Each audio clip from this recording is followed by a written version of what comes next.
Hey, what's going on, everybody? Rob Marzullo here, Ram Studio Comics. Welcome back. In today's video, I'm going to be doing a little bit of cleanup work on a panel from the Blackstone comic. So I figured I would take this time to drop another video to your guys' way and just kind of explain the process and talk some comics here and what the whole method of my madness is with this stuff. So if you see, I had this question a little ways back as far as the blue line. I'll just explain it further.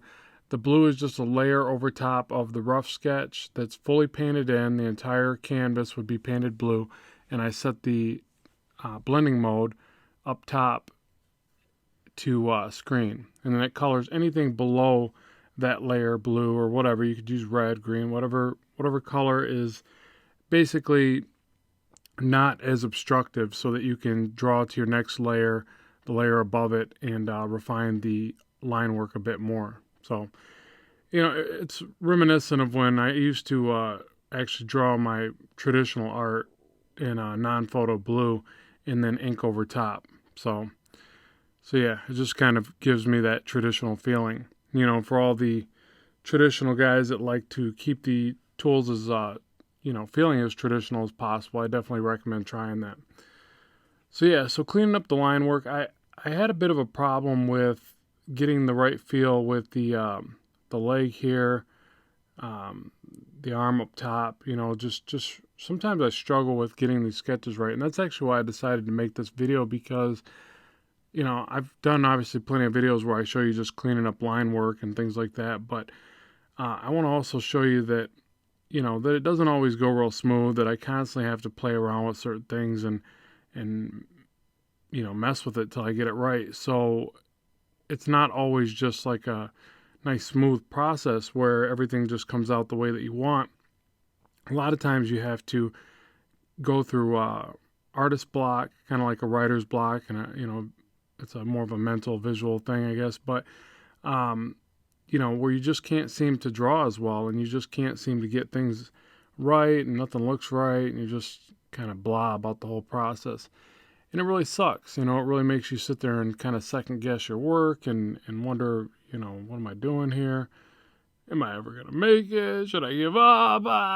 No, nothing like that. Just basically, you can't let it get you down. It's going to happen. It's part of the whole process. But I guess the way to best combat that is to try just different things in your art style, and maybe something will kind of click and allow you to kind of break that mental barrier. One of the things that I do, if you notice the shadows on Crim at the bottom, if you notice the shadows on Blackstone are kind of sketched in. I use those little X's to show where I'm going to ink him in later and darken him in. But if you notice, the shadows on Crim are kind of blocked in, and I've been doing that lately where I'll block in an entire area with a gray wash, and then I guess it's kind of a hybrid of digital painting and drawing, and it allows me, when I'm kind of struggling with a design or composition or whatever, details even, I'll go to that method to kind of break that monotony or something, and then get back into my drawing process. So I guess it's like saying that I don't just use a 2B 0.5 micron pencil to draw the whole time. Sometimes I pull out a big brush, small brush, or a brush with some edging to it, not just a smooth round. So it's grabbing those different tools in your toolbox and then utilizing them. And I think it sometimes kind of frees something up. So if you notice the shadows here on his armor, they're just blocked in with a really big fat brush. And yeah, I find myself doing that more and more. I think it helps like maybe before I was trapped in the mindset that I had to draw everything with a fine point pencil. And that just kind of limits you. There's not as much variety in your work there and ability to create things. You'll even see traditional guys at the comic conventions and things when they're drawing. They'll have like 5 or 6 pens, and they'll just grab from them. Sometimes they're a basic micron. Other times they're like a old beat up ragtag brush, and they just start pulling these cool lines with it. And it's just kind of neat, like they just don't rely too heavily on one tool. They know better. They know that certain tools are going to yield better results, and it probably helps their creativity a bit, I imagine. So So yeah, so that's one aspect of what I wanted to address in this this video. So, and the rest is just going through and cleaning up the work and trying to find stuff in the work, what looks cool, what doesn't, adding little highlights. If you notice, I blocked over some of the shadows over the highlights that I had drawn in, the kind of those chromy swirl marks. Yeah, hand suck right there. I struggle with hands quite often, obviously. And excuse me. And then also, as I decided to fill over those highlights, I thought, well, maybe there's some little swirly, chromy lines that are coming back in the white glare lines instead of the black chromy lines, whatever. I don't know if that made any sense, but hopefully you get what I'm saying there. And and back to this with the hand, if I keep struggling with it, I just keep moving it around, manipulating it, redrawing it. And sometimes it takes me 4 or 5 tries. And the funny thing about doing these videos is it quickly becomes embarrassing because I know that I'm recording it and I'm like, everybody's going to see how bad I suck at hands. This is not cool.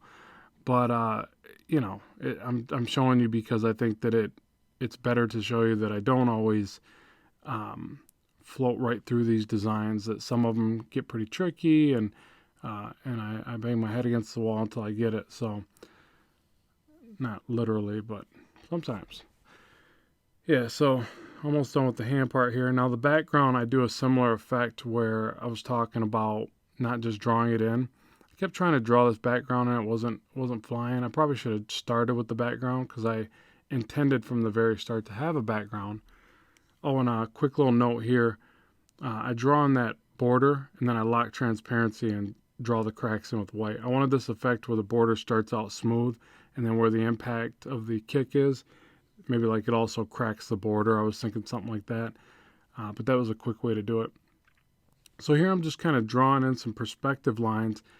I get this idea in my head that Blackstone's jumping out of the steel girder roof. I don't know what you call that, but he's jumping from the top of the steel abandoned building roof area where he was kind of hiding in the dark because he's Blackstone. He's not hiding in the dark, I guess. But so he jumps out of there and he's throwing this kick to Krim's face, but I kind of struggled with it, so I immediately went to that blocking in of the gray tone to kind of feel the scene out, see if I was heading in the right direction.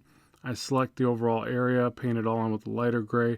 So I'm kind of doing what I would almost do for a digital painting to kind of feel it out and see if that scene's right. Then I go to the perspective tools inside of Sketchbook, which are obviously awesome, and I use a 2-point perspective, which might, before the comments chime in, I know my perspective sucks. I know that I got to get better at that. That's one of the things that I'm studying more and more right now is these scenes and kind of the composition and perspective aspects, because they're really tricky. It's real easy to get wrong, and you'll see I try to correct it here in a bit. So yeah, doing a little bit of light source, trying to block in large areas of shadow, and almost in the way where I can hopefully direct a little bit more view to the impact, the kick to the face. So I'm trying to do all that with my composition right there. And I draw these little ugly windows, and I had to fix them because I don't know what I was thinking. I had like all these drop shadow things going on, and I realized, I'm like, you know what? All those bars on the windows are going to be dark because you're on the inside of you're on the opposite side of the light source. So yeah, there's all these things that you have to think about when you're trying to put these scenes together. I'm trying to draw some breaks in the wall there. I went with just random bricks, which I thought would be a little bit more texturized and quite honestly easier to draw. That's always nice, whenever you can make it easier on yourself. So yeah, so I get all this kind of in there, a little more rendering lines, and then I keep looking it over and checking it. Here I'm just separating everything and moving the layers around so I can kind of move the characters if I need to. And I keep looking at the background. I'm like, it just isn't right. It looks too big in contrast to the characters. So I grab all that, size it down, and then add to it. And that's another thing that I notice more and more about composition when I start to produce scenes like this, that oftentimes as you add to the scene, it will provide contrast to other elements of the scene, whether it be size. Contrast isn't just tone. It could be contrast in size, contrast in detail, contrast in color, whatever. So as I add to it, it'll oftentimes affect another aspect of the scene.